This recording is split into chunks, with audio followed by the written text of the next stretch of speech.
físico, Exatamente. coisa parecida, quer dizer, é uma área mais vulnerável no meu corpo. E quando eu estou vulnerável afetivamente, emocionalmente, eu estou sofrendo um impacto, eu estou sob um estresse, aquela área mais vulnerável, ela absorve aquele impacto e aciona algum processo de somatização. Exatamente. É isso. E acaba vindo o sintoma. E acaba surgindo esses sintomas que produzem muito desconforto, muito sofrimento Demais. nas pessoas. Isso foi uma coisa que você colocou que eu achei muito interessante, que eu tenho certeza que os nossos internautas estão gostando, estão interessados. Mas você colocou uma outra coisa que eu achei também muito importante. É como essas áreas que acabam recebendo esse impacto, já são áreas vulneráveis, elas acabam recebendo esse impacto a partir de traumas das pessoas. E muitas vezes, exatamente porque a pessoa não se expressa também. Exatamente. Fala um pouco sobre isso, Juliana. Como as pessoas com dificuldade de expressão são pacientes, muitas vezes, somatizadores.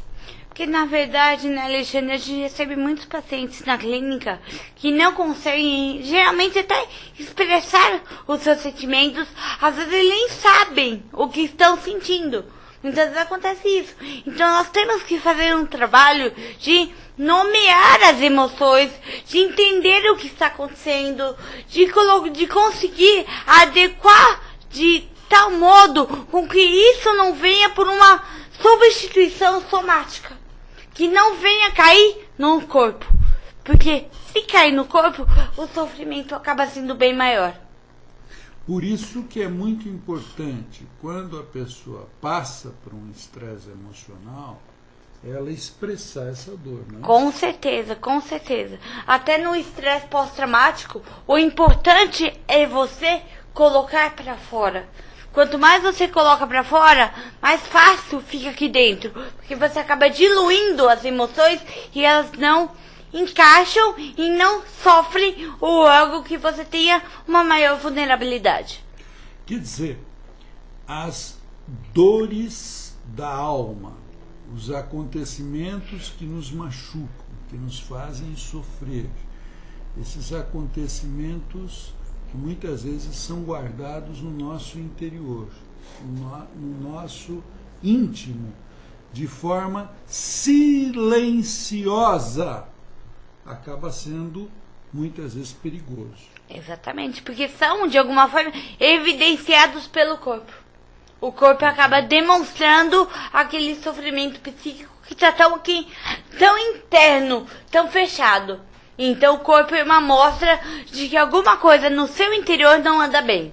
Quer dizer, nós somos seres, eu posso pensar, Juliana, seres expressivos. Exatamente. Nós somos seres que precisamos nos comunicar, seres da comunicação, né? Então, a expressão ela é fundamental para que a pessoa possa ter saúde.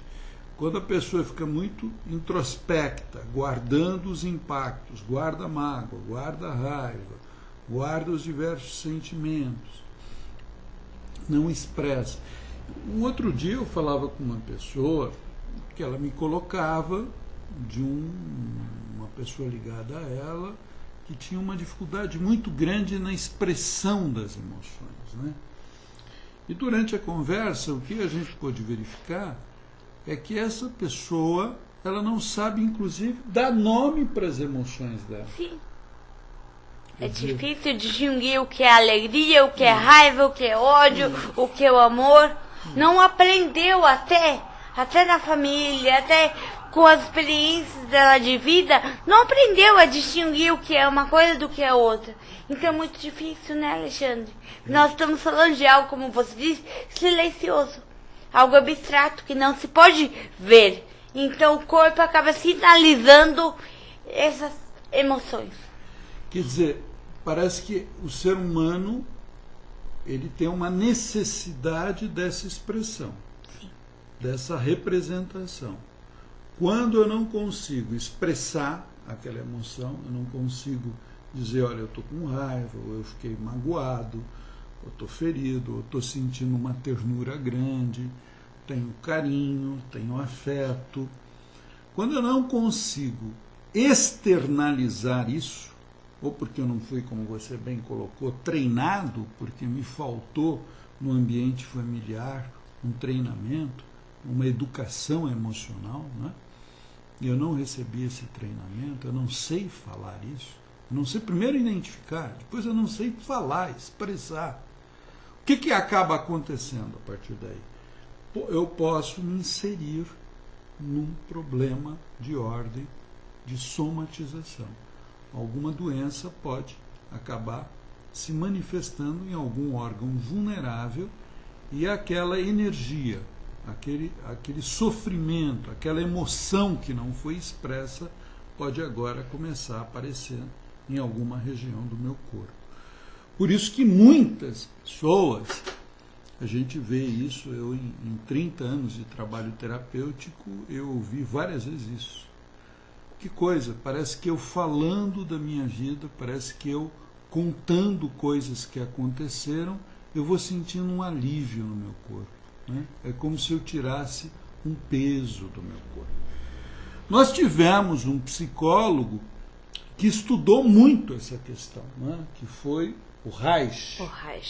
E ele falava em couraças musculares, quer dizer, que certas regiões do nosso corpo, principalmente, ele dava um valor muito grande, que eram para aquelas regiões equivalentes aos chakras, né? Exatamente.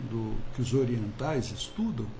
Ele acreditava que nesses centros de força, como a região do faríngeo, a região do estômago, solar, né? Acabavam se acumulando nessas regiões toda essa energia que a pessoa reprimiu, não expressou, não falou, não soube lidar. Né? E interessante que esse trabalho tem muito a ver com o trabalho que a Fabiola há pouco, no primeiro bloco do programa, e ela vai voltar no segundo bloco, quando ela vai fazer uma apresentação da drenagem linfática, ele notou na experiência dele que quando tocava nas pessoas, né, a carícia... É isso? Sim, relaxava. Isso. Porque na verdade a couraça é como se fosse uma carapaça, né, Alexandre? É como um escudo diante daquela emoção. Então, na verdade, você não consegue lidar com aquilo, então você se esconde. E aquilo acaba atrofiando o seu psicológico, né? E quando você toca, você acaricia, você está de alguma forma relaxando os músculos. E com isso, o conforto, e com isso, você desarma a pessoa emocionalmente. Uma experiência muito interessante que aconteceu, um registro científico, na Segunda Guerra Mundial, após a Segunda Guerra Mundial, aconteceu que um grande número de crianças ficaram sem pais, sem mães, e se improvisou na Europa grandes, vamos chamar, hospitais, creches, etc., para cuidar dessas crianças. E não tinha um número de pessoas suficientes para cuidar dessas crianças. Então essas crianças costumavam ficar em berços, né, centenas, e existiam equipes que elas passavam como cuidadores para tratar dessas crianças. Então passava uma equipe, por exemplo, para fazer higienização. Trocava fraldas, limpava para evitar assadura, parará, talco, etc. Depois passava uma outra equipe para hidratação. Então, água, suco, etc. Fazia hidratação. Mais tarde passava uma outra equipe